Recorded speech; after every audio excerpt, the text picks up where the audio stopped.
سورہ یوسف آیت نمبر 66۔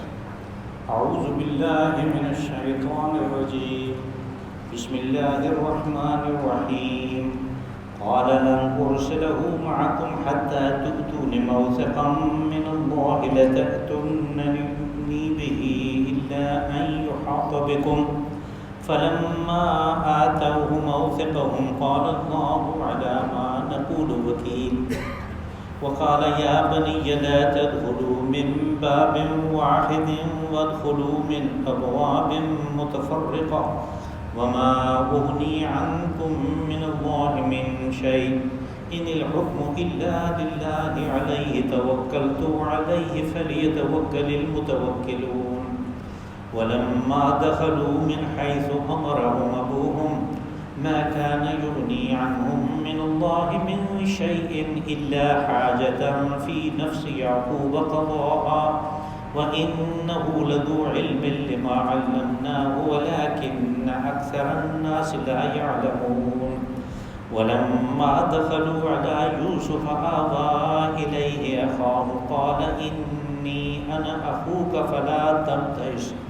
فلا تبتئس بما كانوا يعملون صدق الله العظيم۔ قال لن أرسله معكم حتى تؤتون موثقا من الله لتأتونني به إلا أن يحاط بكم۔ حضرت یعقوب علیہ السلام نے فرمایا کہ میں تمہارے ساتھ اس کو ہرگز نہیں بھیجوں گا یہاں تک کہ تم پکی قسم کھاؤ اللہ کی کہ تم اس کو ضرور بے ضرور واپس لے آؤ گے۔ ہاں اگر تم سب گھیرے میں لے لیے جاؤ تو یہ زیادہ بات ہے۔ فلما آتوه موثقهم قال الله على ما نقول وکیل، اور جب ان سب نے قسم کھائی تو پھر حضرت یعقوب علیہ السلام نے فرمایا کہ جو کچھ ہم کہہ رہے ہیں اس کے اوپر اللہ گواہ ہے۔ وقال یا بنی لا تدخلوا من باب واحد، اور پھر ان کو نصیحت کی کہ میرے بیٹو تم ایک دروازے سے اس شہر میں داخل نہیں ہونا، وادخلوا من ابواب متفرقہ، بلکہ علیحدہ علیحدہ دروازوں سے داخل ہونا۔ وما اغنی عنکم من اللہ من شیء، اور اللہ کے معاملے میں کہ جو وہ فیصلہ کرتا ہے میں کچھ بھی اختیار نہیں رکھتا تمہارے لیے۔ ان الحکم الا للہ، فیصلہ کرنا یہ صرف اور صرف اللہ کا کام ہے۔ علیہ توکلت وعلیہ فلیتوکل المتوکلون، میں نے بھی اسی پہ بھروسہ کیا اور سب بھروسہ کرنے والے اسی پہ بھروسہ کرتے ہیں، ان کو چاہیے کہ اسی پہ بھروسہ کریں۔ ولما دخلوا من حیث امرهم ابوهم، اور جب وہ شہر میں داخل ہوئے اس طرح جس طرح ان کے باپ نے انہیں حکم دیا تھا، ما کان یغنی عنہم من اللہ من شیء، اور یہ تھا ہی نہیں کہ حضرت یعقوب علیہ السلام کے اختیار میں ان کے معاملے میں کچھ تھا، الا حاجۃ فی نفس یعقوب قضاها، ہاں ان کے دل میں ایک ارمان تھا کہ جو پورا ہو گیا۔ وَإِنَّهُ لَذُو عِلْمٍ لِمَا عَلَّمْنَاهُ وَلَكِنَّ أَكْثَرَ النَّاسِ لَا يَعْلَمُونَ، اور یقیناً وہ حضرت یعقوب علیہ السلام صاحب علم تھے، اس علم کی بنیاد پہ جو ہم نے انہیں سکھایا تھا، اللہ پاک کہہ رہے ہیں، لیکن اکثر لوگ اس بات کو جانتے نہیں ہیں۔ وَلَمَّا دَخَلُوا عَلَى يُوسُفَ آوَى إِلَيْهِ أَخَاهُ، اور جب وہ حضرت یوسف علیہ السلام کے پاس گئے، انہوں نے پیش ہونا تھا تو وہاں پہ وہ پیش ہوئے، قال انی انا اخوک فلا تبتئس بما كانوا يعملون، تو پھر اپنے بھائی بنیامین سے انہوں نے کہا کہ میں تمہارا بھائی یوسف ہوں، جو کچھ یہ کر رہے ہیں وہ کرتے رہے ہیں، اس سے تم مایوس و بددل مت ہو۔ یہ آپ کو یاد ہوگا کہ پچھلے درس میں یہ بات ہوئی تھی کہ جب وہ غلہ لینے کے لیے آئے تھے حضرت یعقوب علیہ السلام کے بیٹے مصر میں، تو انہوں نے ان کو کہا تھا کہ تمہارا جو بھائی ہے اس کو بھی ساتھ رکھو، یعنی وہ غلہ افراد کے حساب سے دیتے تھے، تو چونکہ انہوں نے کہا ہوگا کہ ہمارا ایک بھائی اور بھی ہے جو نہیں آ سکا، اس کے لیے بھی دو، انہوں نے کہا کہ اس کو بھی ساتھ لانا، اور وہ تو ان کو جانتے تھے، تو اس لیے انہیں پتہ تھا کہ وہ جو ہے وہ میرا سگا بھائی ہے، بنیامین ہے جس کو یہ ساتھ نہیں لائے، اس لیے کہ یعقوب علیہ السلام نے اس کو بھیجا ہی نہیں۔ اب جب وہ اس کو لے آئے، یعقوب علیہ السلام سے انہوں نے پہلے درخواست کی کہ یہ بات ہے، انہوں نے ہماری پونجی بھی ہمیں لوٹا دی ہے واپس، انہوں نے غلہ بھی ہمیں دے دیا ہے، تو اب ساتھ میں یہ کہا ہے کہ اس کو ساتھ لانا ورنہ اس کے حصے کا غلہ نہیں ملے گا، تو آپ اسے ہمارے ساتھ بھیجیں، ہم اس کی حفاظت کریں گے۔ حضرت یعقوب علیہ السلام نے ان سے کہا تھا کہ تمہاری اس بات پہ میں اسی طرح یقین کر لوں جیسے یوسف کے بارے میں تمہیں کہا تھا کہ اسے ہمارے ساتھ بھیجو، کھائے پیے کھیلے کودے، اور میں نے انہیں تمہارے ساتھ بھیجا، یوسف کو بھیجا، اور پھر تم اس کو ضائع کر بیٹھے۔ یعنی یہ کہنا اصل میں ان کو جدلانا ہے، اس لیے کہ جب کوئی قصور کرتا ہے تو یہاں سے یہ معلوم ہوتا ہے کہ آپ اس کو جتلا سکتے ہیں کہ آپ نے یہ غلطی کی ہے۔ اور دوسرا یہ کہ دیکھیں انہوں نے حضرت یوسف علیہ السلام کو غائب کیا، جھوٹ بوٹ کا خون وہ لے آئے ان کی کرتے پہ لگا کے، اور اسی طرح حضرت یعقوب علیہ السلام کے سامنے تھا سارا کچھ ماجرا، وہ کیسے کیسے وہ حسد کرتے رہے جو کہ کبائر میں سے ہے، اور پھر انہوں نے ان کے قتل کا منصوبہ بنایا اور ایک آزاد شہری کو غلام بنا کے فروخت کر دیا۔ یہ سارے ایسے جرم تھے کہ جن کی موجودگی میں باپ جو ہے وہ بیٹوں سے تعلق کر لے گا، جاؤ، جیسے آج کل ہوتا ہے، اخبار میں آ جاتا ہے کہ وہ میں نے اس کو حق کر دیا، قطع تعلق کر لیا، میں اس کی کسی قول و فعل کا ذمہ دار نہیں۔ حضرت یعقوب علیہ السلام نے یہ نہیں کیا، جس سے معلوم ہوتا ہے کہ یہ سنت انبیاء نہیں ہے، یہ سنت انبیاء نہیں ہے۔ اور چونکہ یہاں پہ ایک مسئلہ پیدا ہو گیا، جب میں نے آپ کی مثال دی تو مجھے یاد آیا کہ یہ جو اخباروں میں آپ آئے دن پڑھتے ہیں کہ میں نے اس کو نافرمانی کی وجہ سے حق کر دیا، اس کی کوئی شرعی حیثیت نہیں ہے، کسی باپ کے پاس یہ اختیار ہی نہیں ہے کہ وہ اپنے بیٹے کو حق کرے، اس کے پاس یہ اختیار نہیں ہے۔ حدیث رسول میں ہے، آپ نے فرمایا صلی اللہ علیہ وسلم کہ ان اللہ قد اعطى كل ذی حق حقہ فلا وصیۃ لوارث، اللہ نے سب اہل حق کو ان کا حق دے دیا، یعنی بیٹا جو ہے یہ باپ کا وارث ہے، اللہ نے قانون بنا دیا کہ یہ اس کو ملے گا، کہا کہ وارث کے بارے میں کوئی وصیت نہیں ہو سکتی، یعنی کسی باپ کو اختیار نہیں ہے کہ وہ کہے کہ اس کو زیادہ اس کو تھوڑا دو، اور کسی کو اختیار نہیں ہے کہ وہ کہے کہ یہ نافرمان ہے اس لیے میں اس کو حق کرتا ہوں۔ نافرمان ہے تو اس کی تربیت کی وجہ سے ہے، اس نے کیسے پرورش کی اس کی، اس لیے اگر کسی میں کوئی قصور دیکھتا ہے، کوئی جرم دیکھتا ہے، تو اس کو یہ دیکھنا چاہیے کہ اس میں میرا کیا حصہ ہے، میں نے کیا کیا۔ بس یعقوب علیہ السلام نے ان سے قطع تعلق نہیں کیا، بلکہ ان سے اس طرح حسن سلوک سے پیش آتے رہے کہ ان کو یہ ہمت ہوئی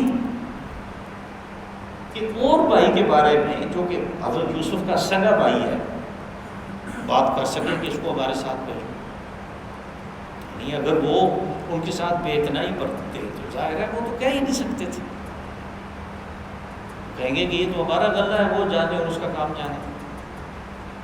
تو اس سے یہ معلوم ہوا کہ اولاد کو آخر وقت تک، یہ نہیں کہ اب بڑا ہو گیا ہے، نہیں، آخر وقت تک جو نصیحت ان کا حق ہے، جو یہ سمجھتا ہے کہ مجھے اسی لیے بات بتانی چاہیے. وہ شرعی تقاضا ہے کہ اس کو وہ سمجھاتا رہے. ہاں کبھی کبھی ایسے بھی ہوتا ہے کہ یہ پیر فرتوت ہو جاتا ہے، یہ بوڑھا ہو جاتا ہے. اب اس کو وہ زمانے کی تبدیلی کے ساتھ بات کی سمجھ نہیں آتی. اس کو یہ سمجھنا چاہیے کہ یہ بات میرے کہنے کی نہیں ہے، یہ الگ بات ہے.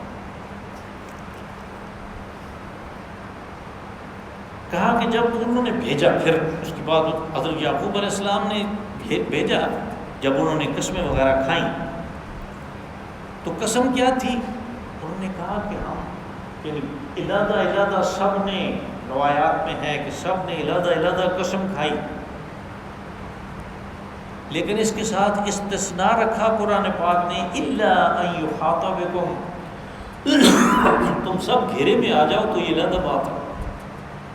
گھیرے میں کس طرح کہ کافروں کے اوپر ڈاکے پڑتے تھے، اور پھر اس ڈاکے میں کیا ہوتا ہے کیا نہیں ہوتا یہ تو الگ بات ہے. اب اس میں کہیں بنیامین ضائع ہو جائے تو یہ ان کا قصور نہیں ہے. انہوں نے اپنی طرف سے اس کی احتیاط کرنی ہے، اس بات کی قسم کھائی. تو پھر بھی یعقوب علیہ السلام نے فرمایا کہ جو کچھ ہم کر رہے ہیں، یعنی تم نے قسم کھائی، میں نے تمہاری قسم کے اوپر اعتماد کیا، اس کے اوپر اللہ گواہ ہے. علی ما نقول وکیل، جو کچھ ہم کہتے ہیں اس کے اوپر اللہ گواہ ہے. قال یا بنی لا تدخلوا من باب واحد، کہا کہ بیٹو آپ ان کو نصیحت کر رہے ہیں، آپ کا کام ہے نصیحت کرنا جو وہ سمجھتا ہے مناسب. کہا کہ شہر میں ایک دروازے سے داخل نہیں. پہلے زمانے میں یہ اکثر و بیشتر تھا کہ شہروں کی حفاظت کے لیے، غنیم کی چڑھائی سے محفوظ رکھنے کے لیے شہروں کے گرد فصیلیں بنا لی جاتی تھیں. ہمارے یہاں پشاور شہر میں ہے، اس میں فصیل تھی، لاہور میں فصیل تھی، اور فصیل میں باقاعدہ دروازے ہوتے تھے. دروازوں کے اوپر پہرا ہوتا تھا، اس لیے کہ آج کل کی طرح رسل و رسائل اور کمیونیکیشن کا انتظام نہیں تھا، اور دشمن اچانک چڑھ دوڑتا تھا. تو پھر رات کو وہ شہر کے دروازے بند کر کے پہرے دار بیٹھ جاتے تھے، باقی فصیل ہے. تو معلوم ہوتا ہے کہ اس شہر میں یعنی مصر میں بھی انہوں نے فصیل بنائی ہوئی تھی اور اس میں دروازے تھے. تو آپ نے فرمایا کہ شہر میں ایک دروازے سے داخل نہیں ہونا، مختلف دروازوں سے داخل ہونا. یہ بڑی دلچسپ بات ہے، اس لیے کہ ہمارے مفسرین کا ایک بڑا طبقہ، خاص طور پہ جو متقدمین ہیں، جو پرانے لوگ ہیں، وہ کہتے ہیں کہ حضرت یعقوب علیہ السلام نے یہ نصیحت کی اپنے بیٹوں کو نظر بد سے بچانے کے لیے، اس لیے کہ وہ 11 جوان تھے، خوبرو، اس علاقے کے لوگ ہیں. وہ بنی اسرائیل ویسے بھی خوبصورت تھے، رنگ ان کے سفید و سرخ، اور صحتیں بہت اچھی، پھر جوان تھے، اور شکل و صورت سے قیافہ سے وہ بھائی لگتے ہیں. بھائی کو پہچان لیا جاتا ہے کہ یہ اس کا بھائی ہے. تو اب یہ کہ لوگ دیکھیں کہ سب 11 جوان، صحت مند، خوبرو، خوبصورت، یہ سارے کے سارے بھائی بھی ہیں. تو ایسا یعنی حیرانگی کا کلمہ جو ہے، یا حیرانگی کا دل میں خیال لانا، وہ نظر بد کا بھی احتمال ہوتی ہے. اور یہ نظر بد کوئی ایسی چیز نہیں ہے کہ جس کی حقیقت کوئی نہ ہو. رسول اللہ صلی اللہ علیہ وسلم نے جو مختلف دعائیں فرمائیں، ان میں جو پناہ مانگی مختلف چیزوں سے، ان میں سے ایک عین اللہ، نظر بد سے. اور احادیث رسول صلی اللہ علیہ وسلم میں واقعہ ملتا ہے ہمیں حضرت سہل بن حنیف رضی اللہ عنہ کا، کہ کسی سفر میں انہوں نے جب پانی نظر آیا تو کہا کہ میں غسل کرتا ہوں. تو غسل کے لیے کپڑے اتارے تو عامر بن ربیعہ نے دیکھا اور کہا کہ اتنا خوبصورت جسم میں نے آج تک کسی کا نہیں دیکھا، ایسا صحت مند اور خوبصورت جسم. سہل بن حنیف رضی اللہ عنہ کو بخار ہو گیا. جب یہ بات رسول اللہ صلی اللہ علیہ وسلم تک پہنچی تو آپ نے عامر کو کہا کہ جب تم نے یہ بات دیکھی تھی تو یہ کیوں نہیں کہا کہ ماشاء اللہ لا قوت الا باللہ؟ تم اپنی آنکھ کے زور سے بھائی کو کیوں قتل کرتے؟ اور ہمارے جو متاخرین ہیں وہ اس کی کچھ اور تفسیر بیان کرتے ہیں. وہ خاص طور پہ اس وقت کے جو سیاسی حالات ہیں ان کا تذکرہ کرتے ہیں. یعنی مصر کی حکومت ہے اور پھر باہر کچھ ایریے ایسے ہیں کہ جہاں پہ مصر کا قانون نہیں چلتا وہ غیر علاقے ہیں، بالکل اسی طرح جیسے ہمارے ہاں کچھ غیر علاقے تھے. تو پھر غیر علاقوں کے لوگ لوٹ مار کے لیے آتے تھے، اور اگر اس طرح کا کوئی جتھا ایک ہی جگہ ہو کے جا رہا ہو ایک ہی قسم کے لوگوں کا، تو یہ ہو سکتا ہے کہ کوئی اچانک حملہ کر دے کہ یہ لوٹ مار کے لیے آئے ہیں غیر علاقے سے. اس لیے انہوں نے کہا. اور یہ چیز ہمیں یعنی اس سے تھوڑا بعد کے زمانے میں حضرت موسیٰ علیہ السلام کے دور میں بھی ملتی ہے کہ آپ بھی اسی مصر سے بھاگے جب ایک قبطی ان کے ہاتھوں سے اتفاقاً قتل ہو گیا. آپ نے تو ایک مکہ رسید کیا اس کو، اور وہ پنچ اس کو ایسا پڑا کہ وہ ڈھیر ہو گیا. مصر میں فرعون مصر کی حکومت تھی، وہ بڑے سخت قانون، بادشاہوں نے ہمیشہ بہت سخت قانون رکھے اپنی حکومت کو چلانے کے لیے اور رعایا کو کنٹرول میں رکھنے کے لیے. قوانین بہت سخت ہوتے تھے. یہ لوگ جو آج کل کے قوانین کو سخت کہتے ہیں، اسلامی قوانین کو جو سخت کہتے ہیں، یہ اس زمانے کے کیا اس سے 1000 سال بعد کے جو بادشاہوں کے قوانین ہیں ان کو دیکھیں. کہ امریکہ کی آبادی کی کیا آبادی ہے؟ امریکہ کولمبس نے دریافت کیا تو وہاں پہ تو اتنی بڑی دنیا ہے، اور ریڈ انڈین تھے تھوڑے سے. یہ آبادی کیسے بنی؟ اور خاص طور پہ سارے گورے ہیں جو اپنے آپ کو امریکن کہتے ہیں. یہ سارے یورپ میں بادشاہ آتے تھیں بہت سخت قسم کی، اور جب کسی سے کوئی غلطی ہو جاتی، کوئی چوری ہو گئی، کسی کے ساتھ جھگڑا ہو گیا، کوئی چھوٹا سا بڑا ہو گیا، تو انہیں پتہ تھا کہ سزا کتنی سخت ہے. وہ لوگ بھاگ جاتے تھے اور فرانس کے اور اسپین کے ساحلوں پہ آ کے بحری جہازوں میں بیٹھ کے امریکہ چلے جاتے تھے، مفرور ہو جاتے تھے. یہ سب مفرورین کی اولاد ہیں، اور یہ سارے کے سارے مجرم تھے. انہوں نے ان کی جو باپ دادا تھے یہ جرم کر کے آئے تھے وہاں سے. اور چونکہ خبیر میں یہ چیز چلتی ہے، جین میں یہ چیز چلتی ہے، اس لیے انسانوں کو قتل کرنا، ایٹم بم برسا دینا، دیسی کٹر بم برسا دینا، بغیر کسی تحقیق کے، بغیر کسی وجہ کے بمباری کے نیچے رکھ لینا لوگوں کو، پھر کہہ رہے کارپیٹ بمباری کرتے ہیں. یہ اس جین میں یہ چیز آئی ہے کہ ساری دنیا میں ویتنام میں کیا کیا، افغانستان میں کیا کیا، عراق میں کیا کیا، شام میں کیا کیا، لیبیا میں کیا کیا، اور جنوبی امریکہ کے بیشتر ممالک ان میں کیا ہوتا رہا. یہ اس جین سے چلنے والے کمالات. بس وہ لوگ بھی یہ کرتے تھے کہ اس خطرے کے پیش نظر کہ غیر علاقے کے لوگ سمجھ کے کہ یہ لوٹ مار کے لیے آئے ہیں، اور ویسے بھی کات کے زمانہ ہے، لوٹ مار ہوتی ہے، تو کوئی حملہ نہ کر دے، پولیس والے نہ پکڑ کے لے جائیں. انہوں نے کہا کہ علیحدہ علیحدہ دروازوں سے داخل ہو. تو یہ دو مختلف توجیحات ہیں جو میں نے آپ کو بتائی ہیں، لیکن اس میں جو ساتھ نظر بد والی بات ہے، ہمارے متقدمین جو پرانے ہیں وہ اس کے اوپر متفق ہیں. ان پرانوں میں یعنی وہ بھی آ جاتے ہیں کہ جو پچھلی صدی کی شروع میں تھے. اشرف علی تھانوی رحمۃ اللہ علیہ، اور پھر پچھلی صدی کے وسط میں صاحب معارف القرآن نے تو کوئی دوسری وجہ لکھی ہی نہیں. مولانا مفتی محمد شفیع صاحب نے یہی ایک وجہ لکھی ہے کہ نظر بد سے بچانا ان کو مقصود تھا.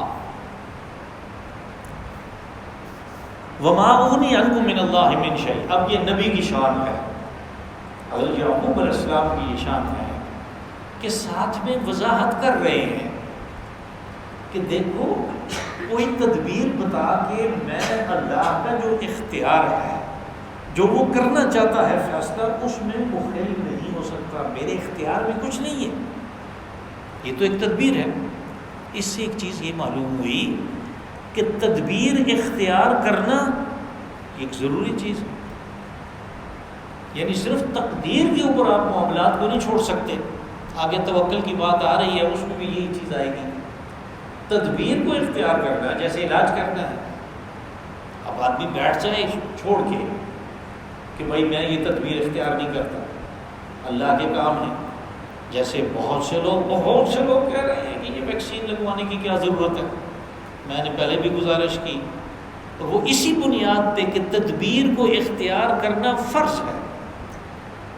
ہاتھ پیر توڑ کے بیٹھنا یہ نہ کوئی توکل ہے، نہ کوئی شرعی چیز ہے۔ رسول اللہ صلی اللہ علیہ وسلم نے مدینہ منورہ میں مسجد نبوی میں بیٹھ کے دعا نہیں کی کہ حجیج کے لشکر کو شکست ہو، وہ تہس نہس ہو جائے، نہیں، حالانکہ ہو سکتا تھا، وہ دعا کرتے، آندھی چلتی اور ان کا کام تمام ہو جاتا۔ لیکن آپ اپنے صحابہ کو لے کر بدر کے میدان تک گئے ہیں، وہاں جا کے دعا کی،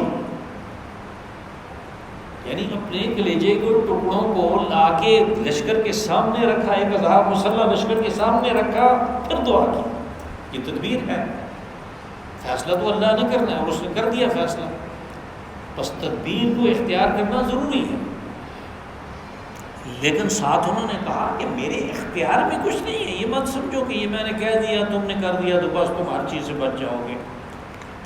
ان الحکم الا للہ، کا فیصلہ کرنا صرف اللہ کا کام ہے۔ علیہ توکلت وعلیہ فلیتوکل المتوکلون، کہا میرا بھی بھروسہ اللہ پہ، آدمی تدبیر پہ نہیں۔ یہ اصل سمجھنے کا نقطہ صرف یہ ہے کہ میرا بھروسہ اللہ پہ ہے، اپنی تدبیر پہ نہیں ہے۔ تدبیر کو تو اس لیے اختیار کرتا ہوں کہ انسانوں کو یہ کرنے کا حکم دیا گیا، ورنہ کام وہی ہوگا جو اللہ نے چاہا، اس کی چاہت چلتی ہے، ہماری تدبیر سے بنتا کچھ نہیں ہے، اس بات کا یقین ہونا چاہیے۔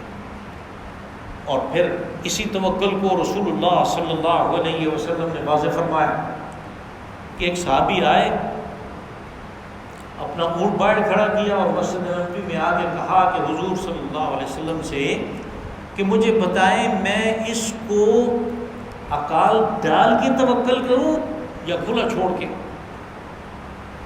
توکل اس بات کا کرنا ہے کہ اونٹ گم نہیں ہو جائے، کہیں چلا نہ جائے۔ عقال کہتے ہیں وہ جو سر کے اوپر وہ دوری ایک گیسکٹ رکھی ہوئی ہوتی ہے، اس کو بھی عقال کہتے ہیں۔ اور یہ اصل میں پرانے عربوں کا رواج ہے، وہ رسی رکھتے تھے، اس کے بہت سے فائدے ہوتے تھے۔ ایک تو یہ ہے کہ ہوا چلتی تھی، گھوڑے پہ بیٹھے ہوئے ہیں، تو پھر یہ جو کپڑا ہے اس کو پکڑنا نہیں پڑتا تھا، یہ سر کے اوپر ہی رہتا تھا۔ اور جب اترتے تھے کسی اونٹ سے تو اس اونٹ کو اس جگہ پہ کھڑا رکھنے کے لیے اس کی ایک ٹانگ آگے والی جو اٹھا کے دوری کی اور گھٹنے کے اوپر چڑھا دیا، اب وہ تین ٹانگوں پہ چل نہیں سکتا، اس کو عقال کہتے ہیں۔ رسول اللہ صلی اللہ علیہ وسلم نے اس صحابی کو جواب دیا کہ فَعَقِلْهُ وَتَوَكَّلْ عَلَى اللَّهِ، اس کو عقال ڈال اور اللہ کے اوپر توکل کر۔ یہ ہے اصل نقطہ سمجھنے کا کہ تدبیر کر، توکل اللہ پہ کر، اس لیے کہ اس تدبیر کے بعد بھی صورتحال تبدیل ہو سکتی ہے، وہ تھوڑا سا زور دے گا، وہ رسی پرانی ٹوٹ جائے گی۔ توکل اللہ پہ کرنا ہے، لیکن یہ تدبیر تو اختیار کر۔ مولانا روم نے اس کا ترجمہ بھی کیا کہ بر توکل زانوے اشتر بے بند، کہ توکل اللہ پہ کر لیکن اس کا زانو جو ہے اشتر کا، اشتر اونٹ کو کہتے ہیں فارسی میں، اس کا زانو جو ہے اس کو باندھ دیں۔ اور چاہیے کہ توکل کریں بھی صرف اللہ پہ، اپنی تدبیر پہ بھروسہ نہیں کرنا چاہیے۔ وَلَمَّا دَخَلُوا مِنْ حَيْثُ أَمَرَهُمْ أَبُوهُمْ، کہا جب وہ اس طرح داخل ہوئے جس سے ان کے باپ نے جیسے ان کو حکم دیا تھا، یعنی تفصیل کے جو دروازے کھولے ہیں تو مختلف دروازوں سے داخل ہوئے. ما کان یغنی عنہم من اللہ من شیء، یہ تھا ہی نہیں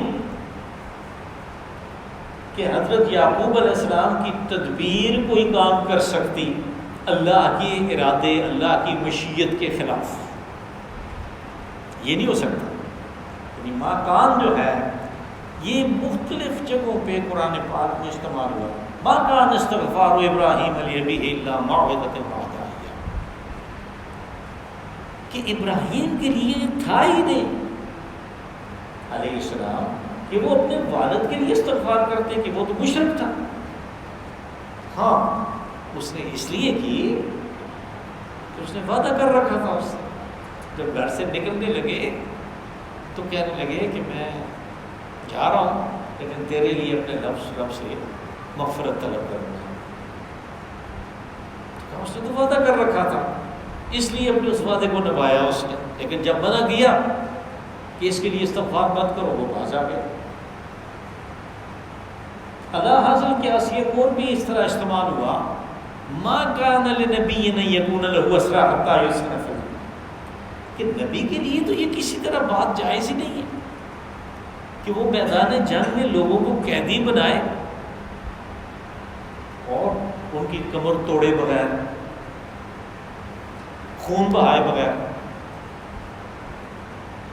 یہاں پہ بھی یہ ما کان استعمال ہوا کہ ما کان لہ ما کان یغنی عنہم من اللہ من شیء الا حاجۃ فی نفس یعقوب قضاها، کہ یہ تو تھا ہی نہیں کہ حضرت یعقوب علیہ السلام کی اس تدبیر کی وجہ سے وہ اللہ کے کسی اور فیصلے سے، جس کا انہیں پتہ نہیں ہے کیا فیصلہ ہونے والا، وہ بچ جاتے. ہاں ان کے دل میں ایک خواہش تھی، ایک ارمان تھا جو پورا ہو گیا. انہوں نے کہا کہ تم ایسے کرنا، انہوں نے ایسے کر دیا تو حضرت یعقوب علیہ السلام کا ارمان پورا ہو گیا. ایک یہودی روایت کے مطابق جب حضرت یعقوب علیہ السلام نے کہا کہ تم مختلف دروازوں سے داخل ہونا، تو اس صورت کی ابتدا میں نے عرض کی تھی کہ یہ اصل میں 4 ماؤں کی اولاد تھے. 4 بیٹے ایک کے تھے، 4 بیٹے دوسری کے تھے، 2 بیٹے تیسری کے اور 2 چوتھی کے تھے. تو جب یہ مختلف دروازوں سے داخل ہوئے، یہ اسرائیلی روایت ہے، اور اسرائیلی روایت کو اس کی تحقیق بہت مشکل ہے، ناممکن ہے، ہو ہی نہیں سکتا. تو جب یہ داخل ہوئے تو یہ اس طرح داخل ہوئے کہ ایک ماں کے بیٹے ایک جگہ پہ، دوسری ماں کے بیٹے دوسرے دروازے سے، تیسری کے تیسرے دروازے سے. بنیامین اکیلے رہ گئے. جب وہ اکیلے تھے تو حضرت یعقوب علیہ السلام نے، حضرت یوسف علیہ السلام نے کسی کارندے کو اس کام کے لیے چھوڑا ہوا تھا، وہ ان کو لے گئے پکڑ کر، اور سب نے جانا تھا. تو وہاں پہ جب وہ گئے تو انہوں نے ان کو پہچان لیا. تو یہ ایک تدبیر تھی، یعنی یعقوب علیہ السلام کے دل میں ایک بات تھی کہ اگر میں اس طرح کروں اور وہ اگر یوسف ہوا جو حاکم مصر ہے تو وہ اس کے ساتھ مل جائے گا. یہ یہودی روایت ہے.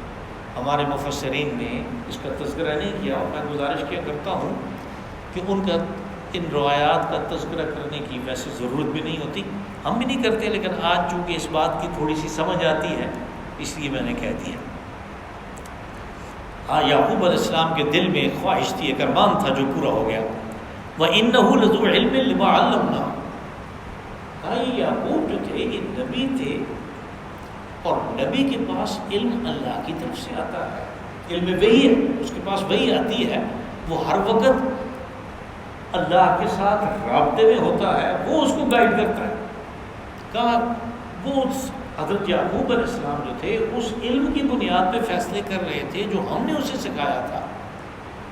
اکثر لوگ سمجھتے نہیں، ولیکن اکثر الناس لا یعلمون، اکثر لوگ سمجھتے نہیں ہیں. کیا نہیں سمجھتے؟ یہ کہ مختلف لوگوں نے یہ بات کہی کہ حضرت یعقوب علیہ السلام کو کیا پڑی تھی کہ وہ ان کو نصیحتیں کرتے ہیں تم کس طرح شہر میں داخل ہو. جب یہ بات ہوئی کہ ولیکن اکثر الناس لا یعلمون، لوگوں کو اکثر حقیقت کا پتہ نہیں ہوتا، حقیقت جو ہے وہ علم وحی کھولتا ہے۔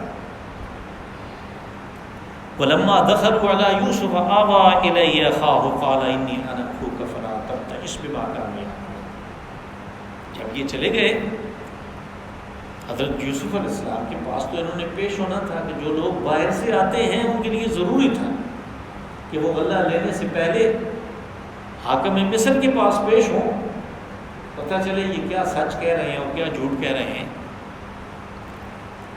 تو انہوں نے اپنے بھائی کو پہچان لیا، پہچان تو پہلے بھی لیا تھا، تو کہا کہ آوا الیہ اخاہ، اپنے بھائی کو اپنے پاس چلا گیا۔ جیسے میں نے گزارش کی وہ اکیلے رہ گئے تھے تو ان کو پہلے بلا لیا اور اس کو کہا کہ یہ جو کچھ تمہارے ساتھ کر رہے ہیں اس سے تم مایوس مت ہو۔ یہاں سے آگے وہ دوسرا واقعہ شروع ہوتا ہے جس میں جو کل کے درس میں انشاءاللہ آئے گا بشرط زندگی۔